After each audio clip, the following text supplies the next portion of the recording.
Hare Krishna, Srila Prabhupada. Ki jai. Yeah. Today's topic is beyond prayers, and I'll just give me a minute. Yeah. So last time I discussed the power of prayers, and today's topic is beyond prayers. Now, yeah, before I start, I'll just say Mangla.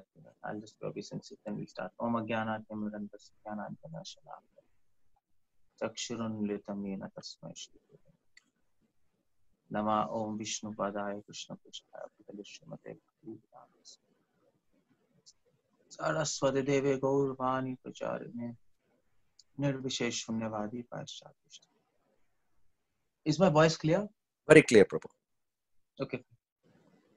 So we are talking about this subject matter beyond prayers. Of course, this is not just beyond prayers, but I think beyond all of us.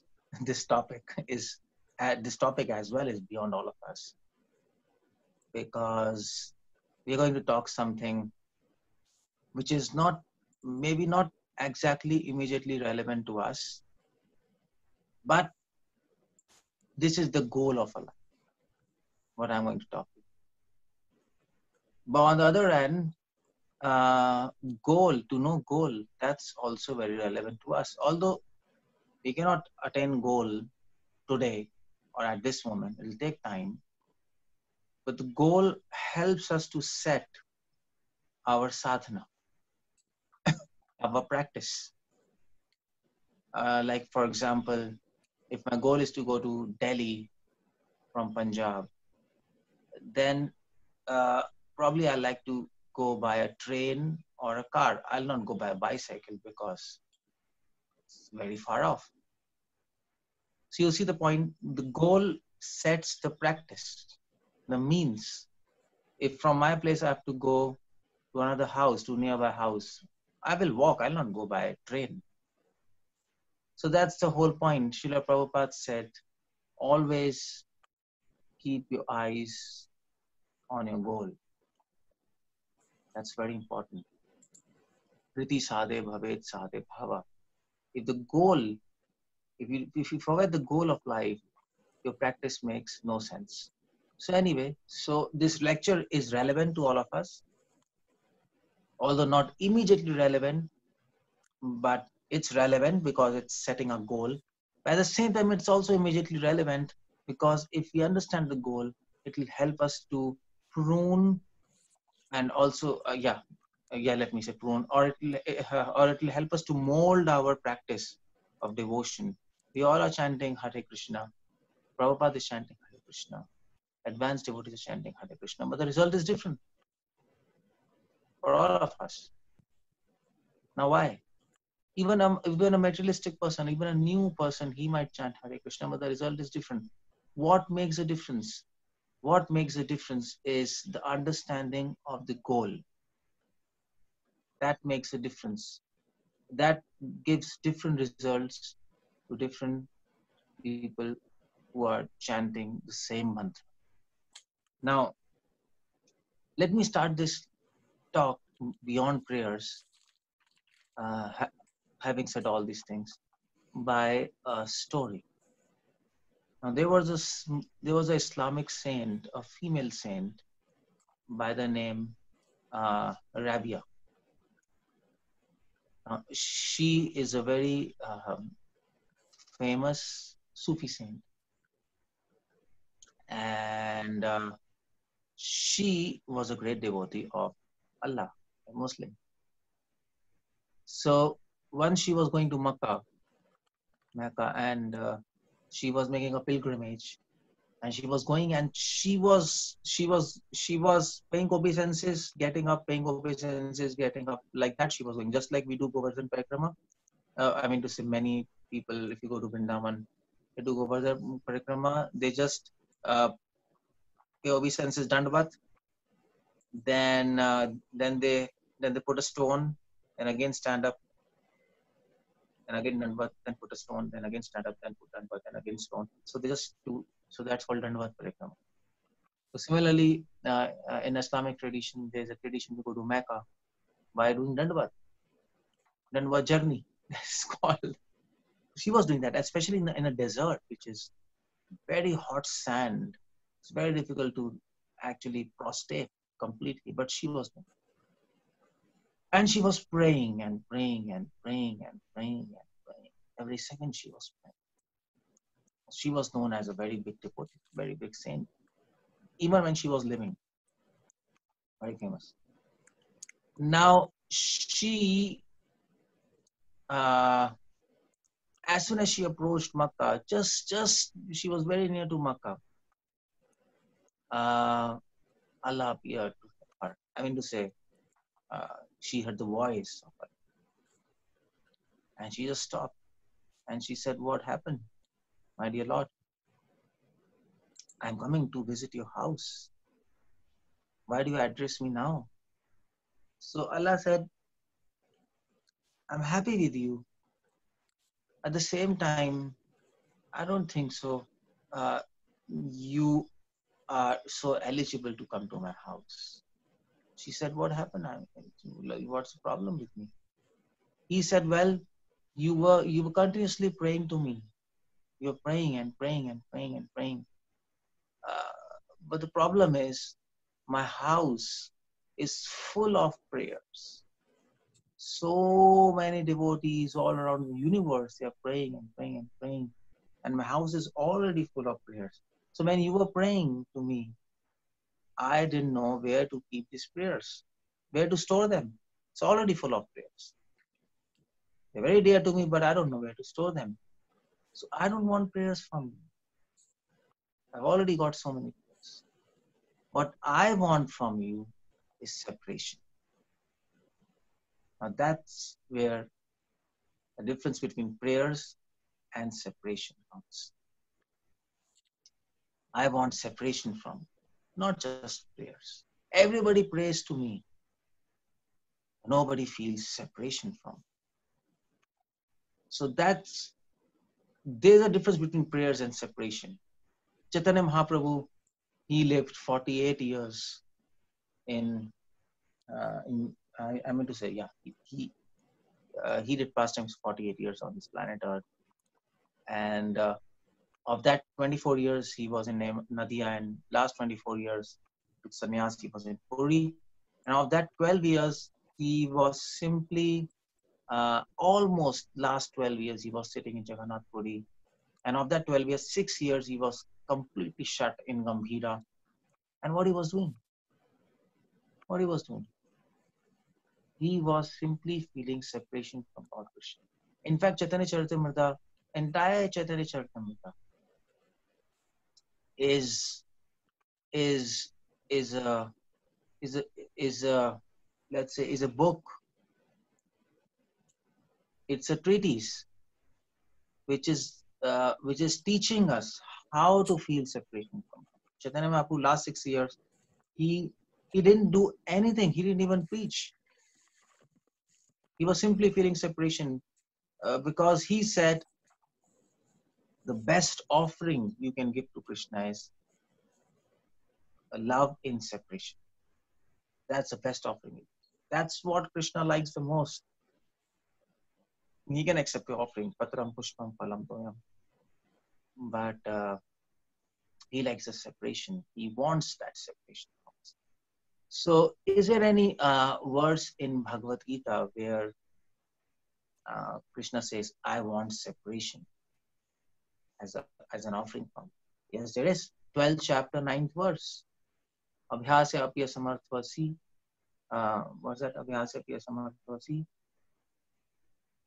Oh no. Yeah, I just got wrong. 12:9. Krishna says, yeah. Krishna says, "Mam ichhaptum dhananjaya." I'm just missing the verse. But Krishna says, if you cannot fix your mind on me, atha cheta samadhatum. Na atha cheta samadhatum na shaknoshi mai sthiram. If you cannot fix your mind on me, then what do? Abhyasya tato mam ichhaptum dhananjaya. Then you practice devotion with a goal in mind. And what's that goal?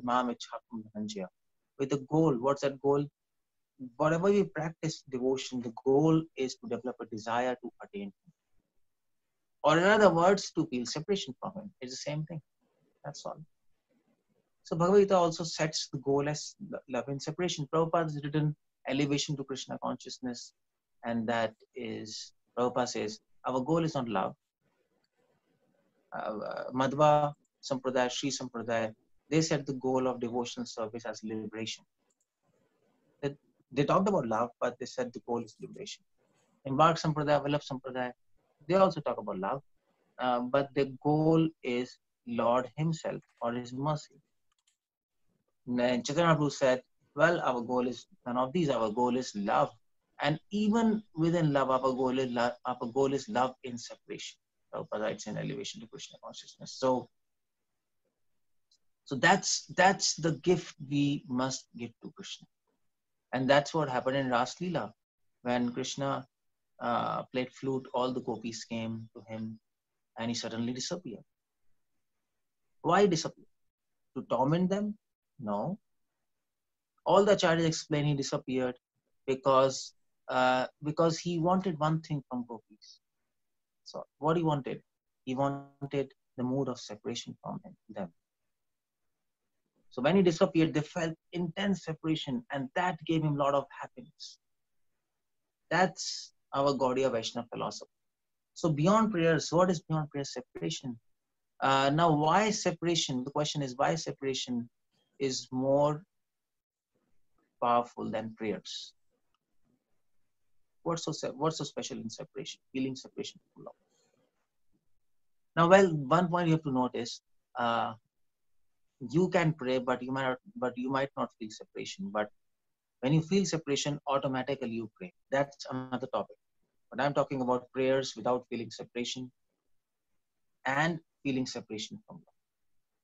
So what's the difference between both these two? Well, one difference is prayers can be offered to God without developing attachment to Him.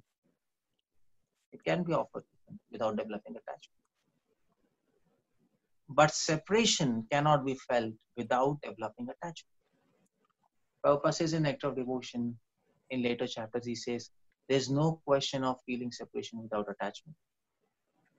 But you can offer prayers. Many people come and they offer prayers without attachment. We also do the same thing. We are not attached to Krishna. We might be to a certain extent, we might like Krishna, but attachment, I'm talking attachment in a very technical and philosophical sense, where there are symptoms of attachment. So we are not attached to Krishna, because at the level of attachment, all the symptoms of bhava, they arise. And that's not there in us. We like Krishna. That's a very different thing. Or our attachment is a very shadowy attachment. Because when you're really attached to Krishna, you can't be attached to anything else in this material world. That's impossible. So in that sense, the first difference is, in separation, there is intense attachment. In prayers, there might not be intense attachment. Second difference is, prayers can be done with intellectual adjustment. The source of prayers is knowledge of scriptures or intelligence. So we pray, okay, Krishna is supreme, I am his servant, so we should pray, Krishna, please engage me in our service. That kind of thing. But in separation, the mood, in separation, there is no question of mind, intelligence, and ego. We are beyond that. Separation is felt by soul, and there is no question of intelligence and mind. In fact, intelligence and mind are dissolved when you are at the stage of separation. And that's a very crucial difference between prayers and separation. There was once Gaur Kishore Das Babaji, the spiritual master of Bhaktisiddhanta Saraswati Thakur. He was traveling on a boat, and they were actually crossing Ganges. And the boatman was rowing the boat, and he was sitting. and the boatman was singing that song of Narottam Das Thakur, Hari Hari Vipale Manusha Janma Pahaya Radha Krishna Nam Bhajiya. He was singing that, and Vakshar Das Babaji said, just stop singing. So that's a prayer. Hari Hari Vipale Janma Guna. Manusha Janma Pahaya Radha Krishna Nam Bhajiya. Janiya Shuniya Vishka.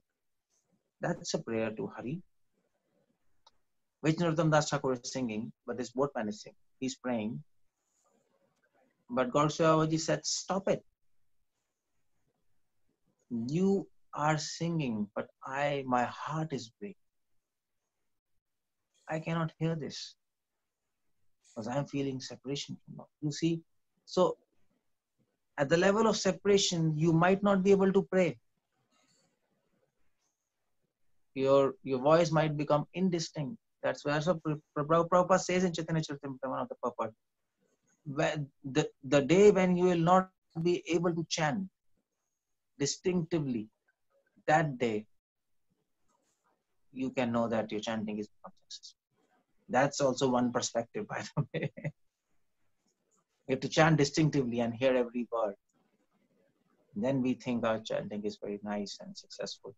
Prabhupada says that the day when you can't chant properly and your words become indistinct, at that point you can imagine that your chanting is not successful. Just like Chaitanya Mahaprabhu, he couldn't chant properly. He couldn't even say Hare and Krishna properly. So it's a very big difference between only prayers and feeling separation. So that's a big difference. In fact, there's a whole difference of mood in separation and prayers. In prayers, the whole mood is of humility. Oh my Lord, you're great, you're nothing. Please have mercy. That's it. And that's nice. But in separation, the whole mood is beyond humility. The whole mood is of dejection. The whole mood is of, let's say, dissatisfaction. The entire mood is of hopelessness. But prayers, the mood in prayers is simply limited to humbleness, humility. That's what the dimension of prayer reaches to. That's a limit. But the dimension of separation, the limits of separation goes beyond humility. In fact, Chaitanya Charitamrita Antarila says, harsha, udvaik, anxiety. Separation, the devotee feels anxiety. Irsha, envy. By the way, what envy is doing in spiritual world. But in mood of separation, the devotee feels envy, fear. There's a mood of fear. There's a mood of depression. There's a mood of sadness. All these moods mix, and that is separation. And that's why Krishna likes the mood of separation. He doesn't want prayers. He wants separation from us. That's what he wants. And when a devotee feels separation, then the prayers automatically and spontaneously comes forth. That is another thing. That is another topic to be discussed. But that's what we should be aiming for. We are not aiming. Our aim is not just to pray to Krishna and keep on praying. Krishna, please make me pure. Please make me advanced. That's okay. We have to pray. But that's not the goal. The goal is to go beyond prayers. The goal is to develop attachment to him. The goal is to feel separation from him. The goal is to offer the mood of separation. And that is Lord Chaitanya. And that will make Krishna very, very happy. So, what is this separation? If that's the goal of life, prayers are not the goal of life, keep in mind. Don't keep on praying. That's not the goal of life. And the goal of life is not even love of God, it's love in separation. So if that's the goal, then How do we define it? What is separation? What a devotee feels when he's feeling separation from Krishna. That's very important to know. And that's why Chaitanya Charitamrita, Krishna's Kaviraj Goswami wrote Chaitanya Charitamrita to give us a small inkling, a small hint. This is what happens when a devotee feels separation from Lord. A small advertisement so that we also have eagerness to attain that platform. Also, another thing, so that we don't become confused and we don't think we have already reached perfection. That's also very important.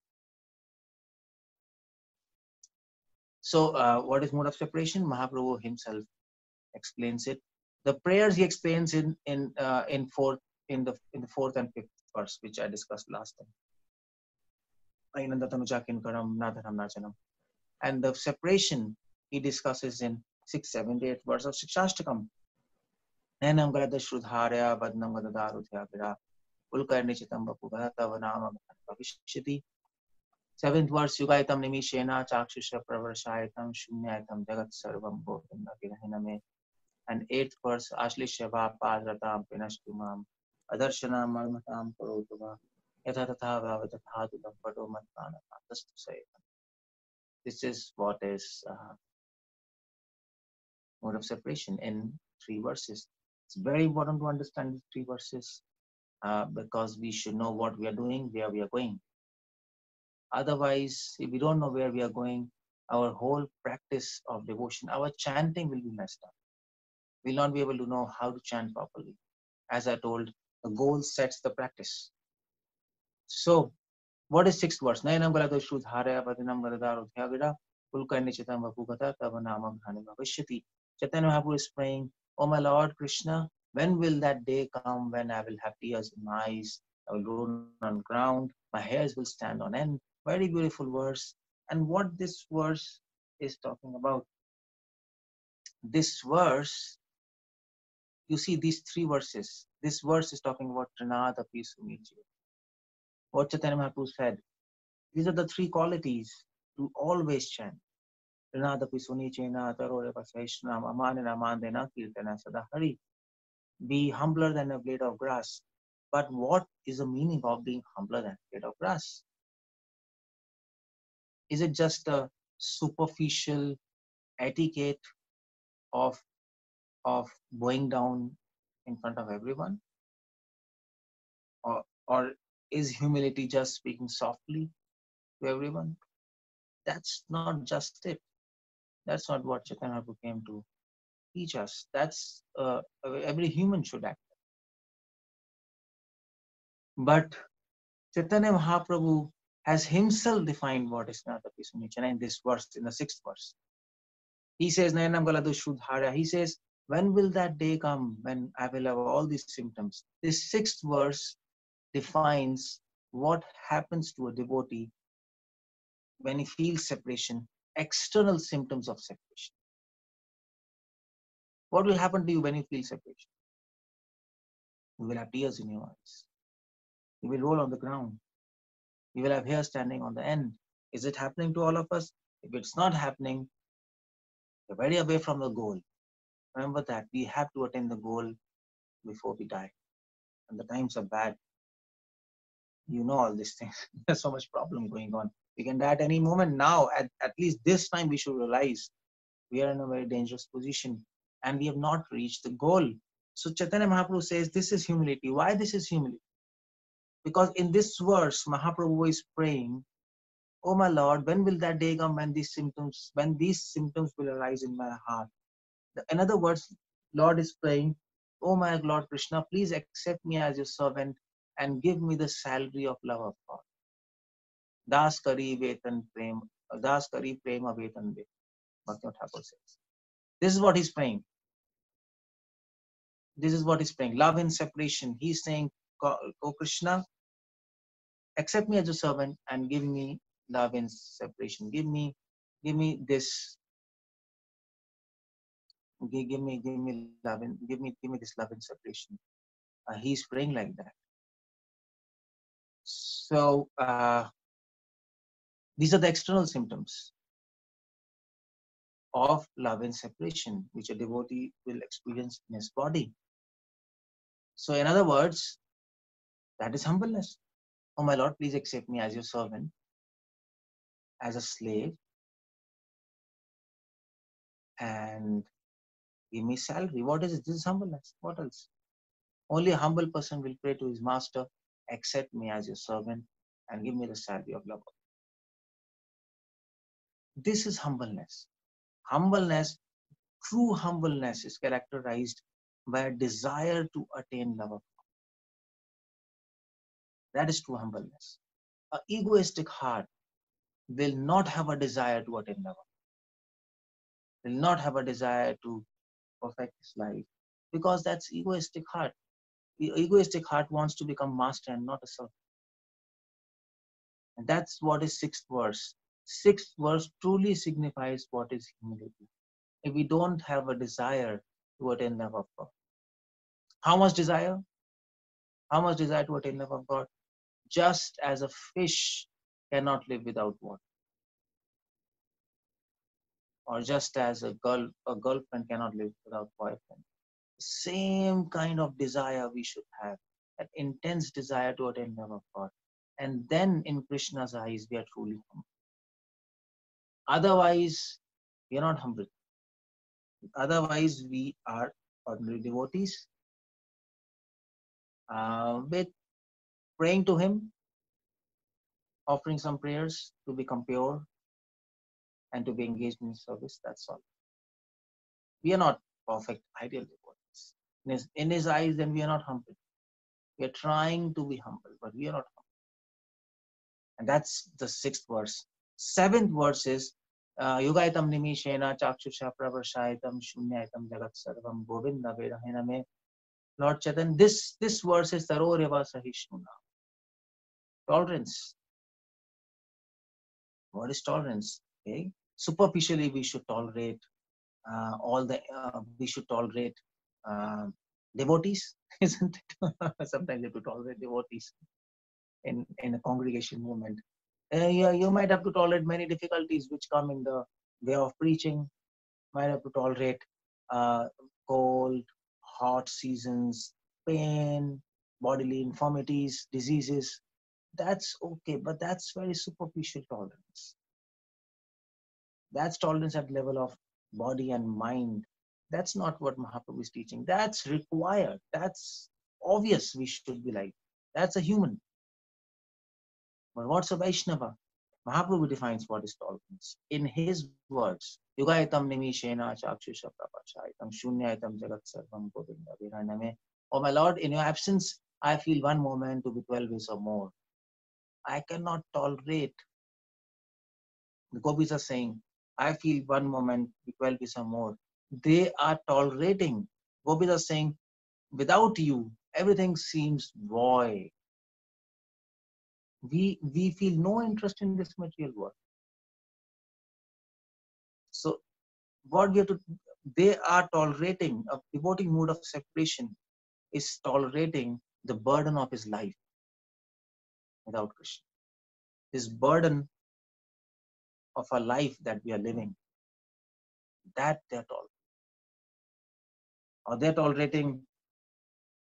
are tolerating, their heart is on fire. Pain. They're tolerating the pain of separation from Krishna. That's real tolerance. Taroreva Sahishnu. That's what a devotee tolerates. That's what Krishna wants to see.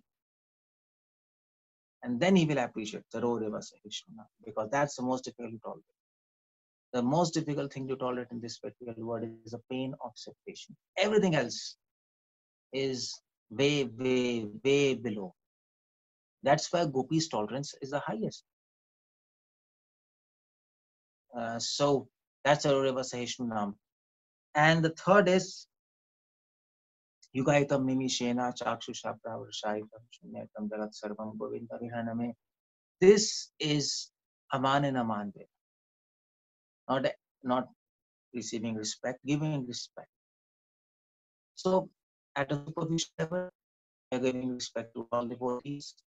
That's respect to everyone, not just devotees. We respect to all living entities. Srimad Bhagavatam says, True devotee gives respect to cow and as the sun and the moon and the trees and the all the living entities. But what's real? What's real giving respect and not having respect? Krishna says, I want to see this level. Ashli Shava Padratam Panashtimam. A devotee gives all respect to his God, his master, and doesn't expect anything in return. He doesn't expect any attention in return from Krishna or his devotees. That's why this verse says, Ashli Shava Padratam Panashtam. Krishna, you don't give me respect. You don't even bother about me. You punish me. Pinashtumam, Ashli Shava Padratam Pinashtumam, Adarshanam. You don't give me a darshan. You don't reciprocate with me. Darshanam, Yugatam, Ashli Shava Padratam Pinashtumam, Adarshanam, Marmatham. Or you neglect me completely. Still I will keep on serving.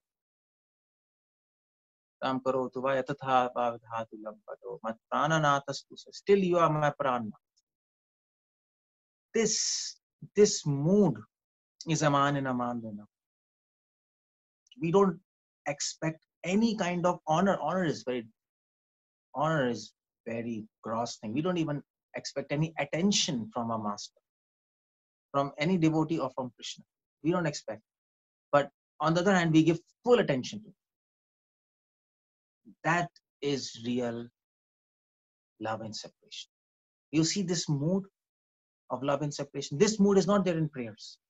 Simple prayers, what we are offering to God. This mood is not there. That's why Mahaprabhu says, Nadapi suni chena tarava seshna manina manina kirtanya sada hari. Mahaprabhu says, if you feel separation from me, then you can always do. He's not saying if you keep on praying to him, then you will always sada kirtanya hari. No. That's why we have to go beyond prayers. In the 6th verse, Nayanam Galada Shrudharaya, there is a mood, there is a feeling of dissatisfaction. When will you accept me as your servant? In the 7th verse, Yugaitam Nimishena, Chakshusha Shunyatam Jagat Sarvam, everything seems void to me. There's a feeling of dejection that I am being rejected by my Lord, and I'm feeling void without him, and still he's not appearing. And in the 8th verse, there is a feeling of hopelessness. The devotee is feeling hopeless. There's no hope. He's neglecting me. He's punishing me. He's not even bothered. So in this love and separation, there is this mixed feeling, as I told, of dissatisfaction, dejection, hopelessness, which is completely absent in prayers. This kind of mood is not there. There is a very different kind of state of consciousness when a devotee is praying and when a devotee is feeling in mode of separation. And Krishna likes this mode of separation. Krishna is supreme enjoyer. He wants to enjoy your emotions. That's why he's called supreme enjoyer, by the way. That's why it's called Rasik Raj. He wants to enjoy rasa, your feelings, all your feelings. He wants to take all your feelings. You have to invest all our feelings to him, in him, and not just happiness. So that's intense love and separation. That's why Krishna says. That this go beyond prayers. Go beyond prayers. Go beyond prayers in the state of separation. And when you will attain this level of state of separation and this kind of consciousness, where you feel all these kind of feelings in your heart, then at that point your life will become successful. That's the success of a life. At that point you will completely be disengaged from this material body. You will be completely disengaged from this body, and you will be liberated soul and go back to God. That's the aim of life. Now you might say this is a very lofty aim.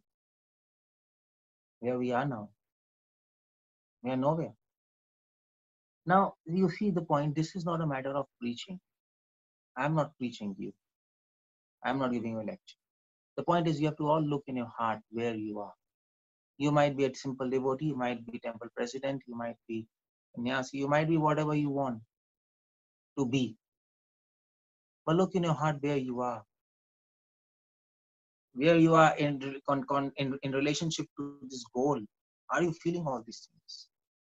If you are not, how far you are from these feelings? Do you know all these things, first of all? If you don't know, why you don't know? Do you know what Mahaprabhu came to give us? So we have to analyze and introspect. Otherwise, we'll miss this chance. But if we can know all these things and we can meditate on all these things, slowly and slowly we can advance and we can perfect our lives in this life. But the point is, you have to go intelligently, sincerely, and you have to understand what's the goal. Otherwise, you'll be stuck at one platform. And we'll be deviated, as so many people have been deviated and tempted in this material world. We can preach and make devotees, that's okay. But what about preaching to ourselves? That's also the point. Prabhupada says preaching is the best service. But then Prabhupada says to save oneself is even better than. Because if we don't save ourselves, what are you going to save others? What's the point if you save so many people and you fall down? Will Krishna will be happy? Not really. So the ideal thing is you save yourself and save others. So that's why I chose this seminar, prayers and beyond prayers. Remember this, you might say these are the big things I'm talking, but this is necessary because this will change your sadhana. This will change the intensity of your sadhana. Now, if you understand all these things and when you chant, now you know where to go. You'll not fall trap. So you will not be satisfied. When you chant and you feel some kind of bliss, you will not be satisfied that, okay, this is nice and my devotion is done. No, nothing achieved. When you chant and you feel bliss, you're simply experiencing some side effects of chanting. That's not the intention what Mahaprabhu wants us to look forward to when we're chanting. We're looking forward to love and separation, and these kind of feelings we are looking forward to: dissatisfaction, hopelessness, dejection, fear, and of course, mixed with happiness. It is a mixture we are looking for. Not just some kind of superficial happiness and satisfaction we are looking for. That's not where we have to stop. So you see, your sadhana, your practice changes. Then you will not lax your sadhana when you feel satisfied and you feel some small kind of bliss in kirtan and in chanting. You don't stop there. Your whole mood of chanting will change. Your whole, if you know the goal, your prayers will change, first of all. This goal will teach you what to pray. So that's why we must go beyond prayers, not really in practice, but to set the goal. And when you set the goal, automatically your practice changes. And you know what to do. And then Dadami Buddhi, Krishna will give intelligence from within. So my request is, please perfect your lives. Mahaprabhu has come to give us a big treasure, and all the knowledge is there in Chaitanya Charitamrita. Everything I've spoken from Chaitanya Charitamrita, especially Chaitanya Shikshashtakam. Please meditate on that. Don't miss this opportunity. Don't think that we have become perfect and we are happy and that's it. That's not the goal of life.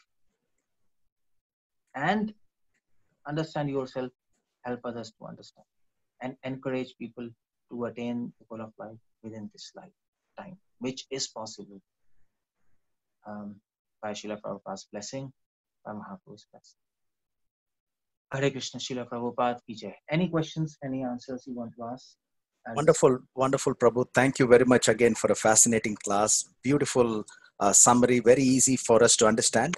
But the subject matter is, as you had said, it comes from practice as well as So the question, Prabhu, I know we are wrapping it up a little early today. So the question is that, is there a graduated sort of progression? So what we mean is, should a newcomer, for example, so if he's hearing about this love and separation, so is there a gradual progression to that phase where he needs to know about Krishna, then he needs to get into the prayers, and then, at an advanced stage, does he get into this mode of separation? Yeah, actually, yeah, you're right, because Chaitanya Shikshashtakam, Bhakti Thakur writes a book, Bhajan Rahasya, on the basis of Chaitanya Shikshashtakam, where he delineates the system of chanting, not just the process. Process he discusses in Harinam Chintamani. But in Bhajan Rahasya, which is a sequel to Harinam Chintamani, discusses a system. What is a gradual process, as you said? That's what he's discussing. So he says, yeah, initially, according to the first, second, and third verses, you must first chant and fix your mind on the holy names, as Prabhupada suggested. Fix your mind on sound vibration with this conviction that holy name and the name of God and God is one. Nam Namakari Bahuda all these things.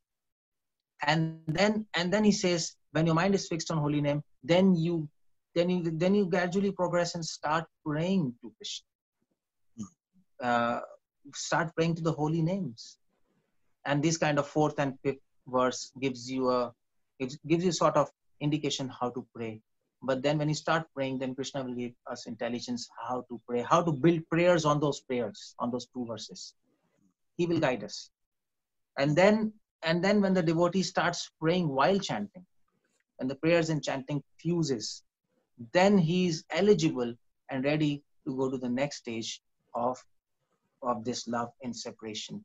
And he can get a glimpse of that stage, and then he can advance towards that. Now, the whole point is, this is a gradual process. But the whole point is, at the same time, as we are progressing on this stage, we should simultaneously try to understand the goal, as I suggested. That's why Chaitanya Charitamrita, Prabhupada says, read Chaitanya Charitamrita. Of course, Prabhupada says first Gita, then Bhagavatam, then Chaitanya Charitamrita. That kind of progression is always there. But after some years, after 6-7 years, even though we are very, very far from those kind of stages of love and separation, but nevertheless, 7, 8, 10, after 10 years, we should try to understand the goal, so that we actually crave for it. And then our speed, Tivrena Bhakti Yogena, this verse, Tivrena Bhakti Yogena, Jetaham Purusham Param, this Tivra, this word is commented by acharyas as fast your bhakti will become, your bhakti will speeden up if you understand the goal. And that's why Prabhupada says, if you read Chaitanya Charitamrita, you will advance very quickly, because then we know where we have to go, and we crave for it, and we try to go. So our quantity of practice increases, our quality of practice increases, because our intensity increases. We don't fall trap, as just I told, in bliss and happiness of some small kind of kirtans which we have on Sundays or this. That's nice. But we don't fall trap to the bliss and happiness which we get. We know that's nice. That's gift of Krishna. But we have to go forward. We don't want to lax our sadhana there. And it keeps us humble, because we know we are not still on the goal. We are not there. We are quite far off. So that's how we should, Bhaktivinoda Thakur says we should go. Because many devotees, they keep on practicing, but they don't reach Chaitanya Charitamrita. They don't understand what's the goal, and they don't advance properly. Many other devotees, they're simply focusing on goal and they leave the practice. Sahijyas are like that. We are not like that, Bhakti Santa said. Our feet are firmly fixed on the ground, but our vision is on the sky. That's the practice, what acharyas are demanding. So this is the gradual process as we advance devotional service. That's how I think. Beautiful, Prabhu. Thank you so much, Prabhu. This is fantastic. And we will end with one question, Prabhu. So one Prabhu is asking about the two books that you mentioned, Harinam, Chintamani, and what is the name of the other book? Oh yeah. So the first book is Harinam Chintamani. That's a very famous book, which is talking about 10 offenses and how to chant. The process of chanting. That's talk. The quality of chanting, the quantity of chanting, the 10 offenses, basically 10 offenses. Bhaktivinoda Thakur writes a sequel to that book, Bhajan Rahasya, which is based on Shikshashtakam by that.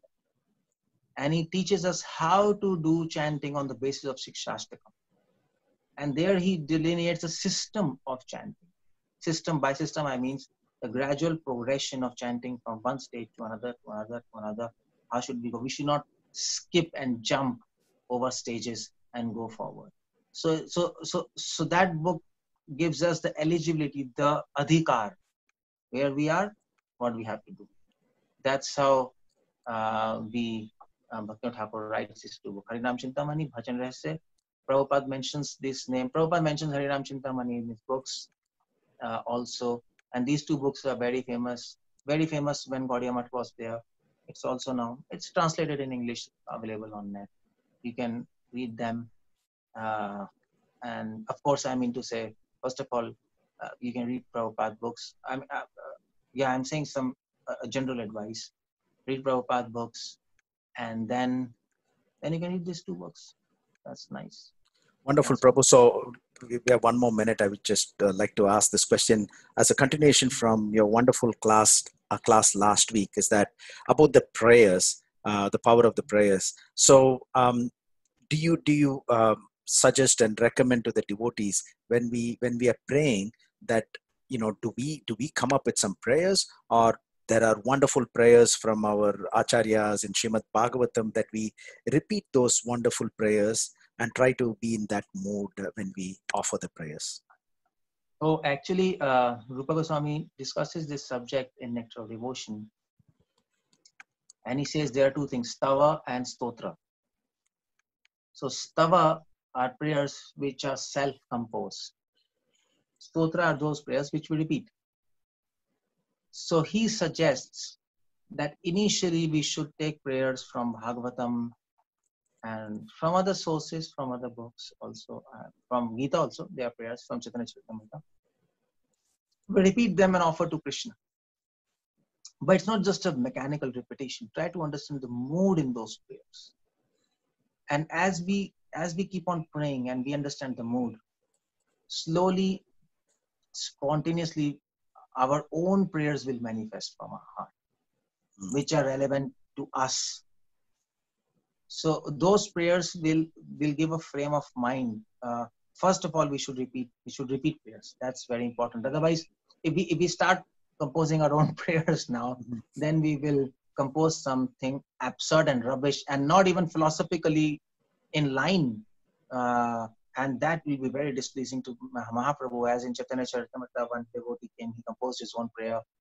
And all the devotees says, oh, it's so nice. Sarup Damodar said it's rubbish. It's all offensive. So unless we are not clear in philosophy, unless we are not very clear what Krishna likes and dislikes, if we simply start praying from our heart, it might be offensive to him. And the whole purpose of praying to please him is lost. So first we should keep on repeating all the prayers. Learn. It's good to learn them by heart. And then go in front of deities and present them. That's a very nice thing. Don't just read. Reading is okay, you can do that. But it's good to learn. So, because if you learn, then you can keep on walking on the road, in the park, and just pray and repeat those and pray. Slowly, those prayers will actually be absorbed in your mind, and all these prayers will help you to understand the mood of Lord, what He desires to hear, what He likes to hear, and when that is settled in your mind and your heart is pure by service and chanting, then your self-composed prayer, stava, will start appearing from your heart. And that level, Krishna will be the most pleased, because that's your own personal prayers to Krishna, but not now. That's the whole point. Beautiful, Prabhu. So thank you so much, Prabhu, on behalf of the devotees of ISKCON Scarborough. And we've had several devotees from other countries as well, again this week, to attend your class, Prabhu, from Mauritius, and several devotees from many other parts of Canada, as well as from India as well. So on behalf of all of them, we're very, very grateful for giving us your valuable time, Prabhu, for the last 2 weeks. And we hope to have your wonderful association so we can all gain so much from your service in Krishna consciousness for so many years. So on behalf of everyone, I would like to thank you again, Prabhu, and we hope to see you soon here. Hare Krishna, Prabhu. Also, thank you to all devotees and you. Hare Krishna. Thank Hare you. Krishna. Hare Krishna. Hare Krishna. So, ki jai. Jai.